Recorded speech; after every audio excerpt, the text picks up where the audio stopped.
Counsellor और educationist Abid साहब हमारे साथ मौजूद हैं। आबिद साहब, यूके के ई वीज़ा की बात हो रही है, मुतारिफ करवाया उन्होंने नए जाने वाले स्टूडेंट्स के लिए। इस बारे में कुछ कंफ्यूजन है बच्चों में, आप प्लीज क्लियर कर दें। कुछ मालूमात हैं तो प्लीज हमें बताइए, आगाह करें। ये जो ई वीजा है ये बेसिकली स्टूडेंट और वर्कर वीजे पर जो है उनके लिए एलिजिबल है, और इसमें कोई ऐसी चीज चेंज नहीं हुई, बल्कि what has changed is that you have now e-information on an individual's immigration record।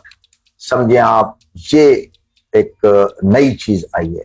उसमें जो सहूलत है वो ये है कि ये दो कैटेगरीज के वीजे, अगर आप स्टूडेंट हैं तो अब आपको ये जो डॉक्यूमेंट्स आपके हैं आप ये अपलोड करेंगे, आप अपना अकाउंट खोलेंगे, ठीक है, और ये आपको स्टेप बाय स्टेप गाइडेंस भी देगी कि आपने ये डॉक्यूमेंट्स जो हैं ये वहां अपलोड करने हैं।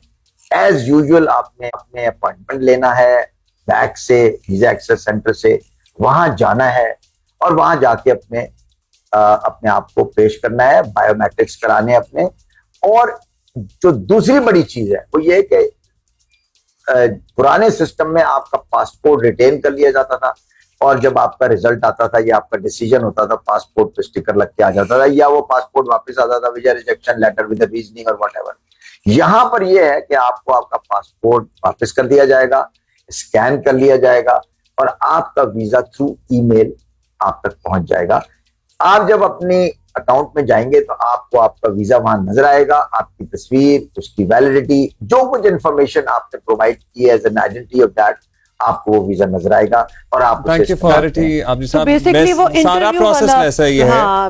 बस वो पासपोर्ट जमा नहीं होगा, वो जो आपका पासपोर्ट रख लेते थे ना और फिर आपका पासपोर्ट आपके पास नहीं होता था, वो जमा नहीं हो रहा। हाँ, मतलब वो फिर आप इस्तेमाल नहीं कर सकते थे जब तक आपका पासपोर्ट वापस नहीं आता था। जमा हुआ है, ये भी सहूलत है वैसे तो।